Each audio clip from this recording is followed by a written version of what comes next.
El Fòrum Ramonet, juntament amb l'Àrea de Rendiment i Salut dels Verds, organitzaven aquest dissabte unes ponències castelleres amb la seguretat i la força física dels castellers com a nexe d'unió.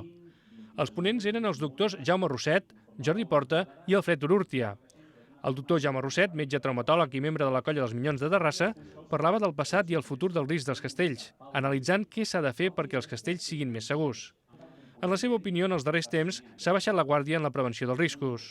La meva sensació és que ens hem relaxat una mica, ens hem anat autoconvencent de que això de fer castells no té risc i hem arribat quasi a la conclusió de que no en té gens i tenim una actitud en aquest sentit massa complaent i hem començat a menys tenir el risc que, tot i no ser grans, el té. I si no som capaços de girar això, doncs estem abocats a tenir algun susto. També va parlar sobre els possibles riscos que es podrien produir en un suposat castell d'11 pisos.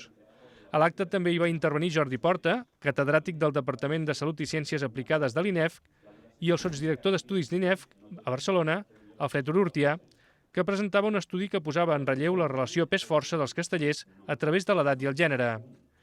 Urrutia explicava científicament per què la dona és cada cop més important a l'hora de fer castells. Té una menor alçada, un menor pes, és molt més àgil i sobretot en edats petites madura abans, amb la qual cosa està més capacitada a l'hora de suportar càrregues d'entrenament, es concentra més que els nens previ a la maduresa i en aquest sentit doncs, poden diguem-ne assumir també un nivell de compromís més elevat, sobretot en edats més petites.